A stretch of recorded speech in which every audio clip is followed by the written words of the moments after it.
قرآن کی جو اعجاز کے دو پہلو ہیں وہ ہے در حقیقت جو میری اور آپ کی توجہ کے خاص طور پر در حقیقت حقدار ہیں اور ہمیں ان کی طرف توجہ کرنی چاہیے. بدقسمتی سے اس کی طرف عام طور پر علماء نے توجہ نہیں کی.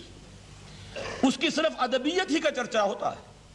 اصل میں قرآن مجید علم انسانی کی معراج، فکر، فلسفہ، حکمت، قرآن کی ابدی حکمت، قرآن کا ابدی فلسفہ، قرآن انسانی مسائل کا جو حل دیتا ہے، قرآن نے سوشل سائنسز میں جس طریقے سے رہنمائی کی ہے، یہ دو پہلو ہیں اس کے اعجاز کے جس کی کہ آج ہمیں ضرورت ہے کہ ہم اس کا شعور اور ادراک حاصل کریں. اس کے ضمن میں خاص طور پر علامہ اقبال کا نام لینا چاہتا ہوں. میرے نزدیک اس دور میں قرآن مجید کے اس اعجاز اور اس کے ایک معجزہ ہونے کے لیے سب سے بڑی دلیل علامہ اقبال کی شخصیت ہے. وجہ کیا ہے کہ علامہ اقبال علماء کے طبقے میں سے نہیں تھے.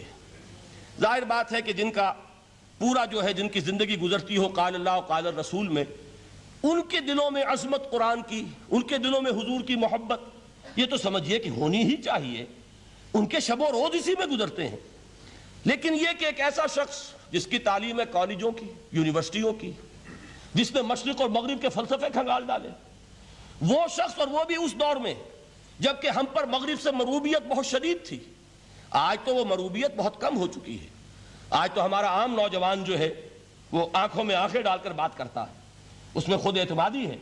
ہمارا بھی اپنا ایک معاشی نظام ہے، ہمارا اپنا ایک سیاسی نظام ہے، ہمارا ایک اپنا سماجی نظام ہے، ہماری اپنی سوشل ویلیوز ہیں. آج کا نوجوان الحمدللہ احیاء اسلام کی وہ جد و جہد جو ہے وہ مرحلہ در مرحلہ بہرحال آگے بڑھ رہی ہے. وقت لگے گا لیکن یہ کہ اس میں یقیناً ترقی ہوئی ہے. اسی کا مظہر یہ ہے کہ خود اعتمادی ہے. We have confidence. ہم جانتے ہیں کہ اسلام ایک دین ہے، مکمل دین ہے، اس کے پاس زندگی کے تمام مسائل کا حل ہے. لیکن یہ ہے آج 1985 کی بات. علامہ اقبال اس صدی کے آغاز میں گئے ہیں یورپ، جبکہ ہم محکوم تھے انگریز کے. ایک حاکم قوم کے ہاں جا کر اس سے مروبیت کتنی شدید اس وقت تھی. جو جاتا تھا اکثر و بیشتر جو ہے واپس آتا تھا تو کھڑے ہو کر پیشاب کرنا ضروری سمجھتا تھا، اس لیے کہ اس نے وہاں پر لوگوں کو یہی کرتے دیکھا.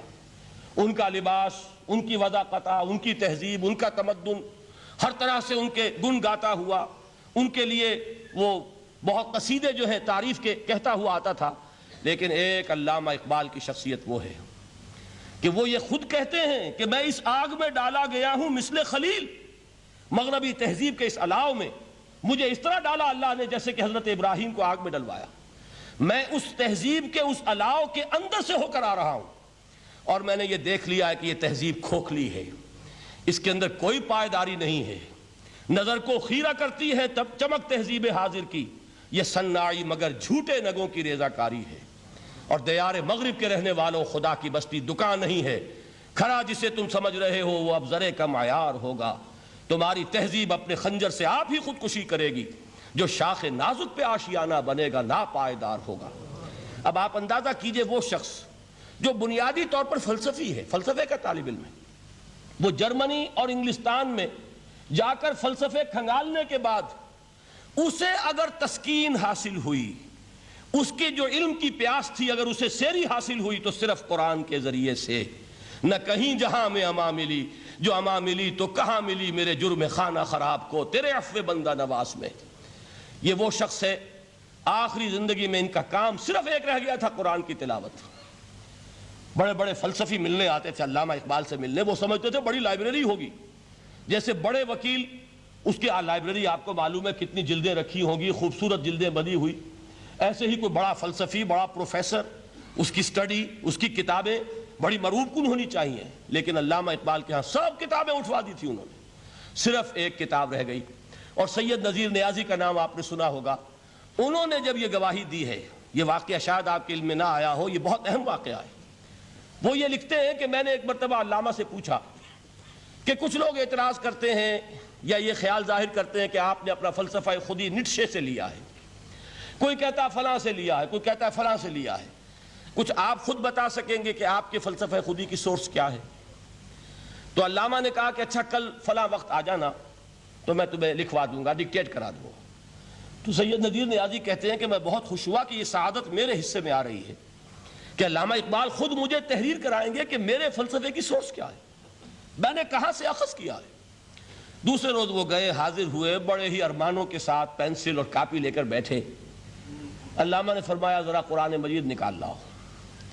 وہ قرآن مجید لائے، حیران ہوئے، یہ فلسفے کا سورس مجھے ڈکٹیٹ کرانے چلے تھے، یہ قرآن مجید کہہ رہے۔ کہا کہ ذرا سورۃ الحشر اس کا آخری رکوع، وَلَا تَكُونُوا كَالَّذِينَ نَسُوا اللَّهَ فَأَنسَاهُمْ أَنفُسَهُمْ أُولَٰئِكَ هُمُ الْفَاسِقُونَ۔ اے لوگوں، ان لوگوں کے مانند نہ ہو جانا جنہوں نے اللہ کو بھلا دیا، تو اللہ نے انہیں اپنی خودی سے غافل کر دیا، اپنے آپ سے بیگانہ بنا دیا، یہی ہیں لوگ جو فاسق ہیں۔ علامہ نے کہا میرے فلسفے کی سورس یہ میں آپ کو بتانا چاہتا ہوں۔ اس معنی میں کہتا ہوں کہ اس دور میں علامہ اقبال کی شخصیت کو میں اعجاز قرآن کا سب سے بڑا مظہر سمجھتا ہوں۔